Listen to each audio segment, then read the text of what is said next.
আরে ভাই তোর বউ মরলো কিভাবে? ওর কি হয়েছে? এটা কি দেখছে আমরা? ও তো 1 ঘন্টা আগে তো ভালো ছিল। এই লোকেরা বুঝতে পারবে কিভাবে? আমি তো মারা যাই না, আমি তো বেঁচে আছি। আমি তো বিষকে মরা নাটক করেছি। আর যখন এই লোকেরা আমাকে মাটি দিতে কবরস্থানে নিয়ে যাবে, তখন তো আমি ওখান থেকে দৌড় দিয়ে পালাবো। আমার বউ মরে গিয়েছে, আমার বন্ধু মরে গিয়েছে। চলো ওকে উঠাই ফেলো, এবার তো ওকে কবরস্থানে নিয়ে যেতে হবে। চলো ভাই চলো, জলদি করে চলো। আরে আমার বউয়ের কি হয়ে গেল এটা? আরে শুধু এই কবরস্থানে কোনো লাশ গেল নাকি? হ্যাঁ স্যার, মাত্র ঢুকলো একটা। ঠিক আছে ভাই সাহেব, কোনো ভয় নেই, আমি তো এখনই দেখতাছি।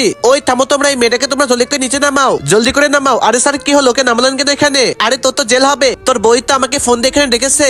আরে কিন্তু স্যার ও তো মরে গিয়েছে, এটা কিভাবে সম্ভব? আরে আমি তো মারা যাইনি, আমি তো বেঁচে আছি। আর তোমরা কি জানো আমি কি জন্য পুলিশকে ডাকছে এখানে? তবে শুনো তোমরা, আমার স্বামী তো আমাকে রোজ রোজ ইচ্ছা মতো মারতো, আর একটা ঘরের মধ্যে তো আমাকে আটকে রাখছিল। আর ও তো আমাকে কখনোই তো ঘর থেকে বের হতে দিত না। এজন্যই তো আমি এই নাটকটা করেছি, নিজের বউয়ের উপর জুলুম করি। চল জেলে, এবার তো তুই বুঝতে পারবি তোর কেমন সাজা হতে পারে।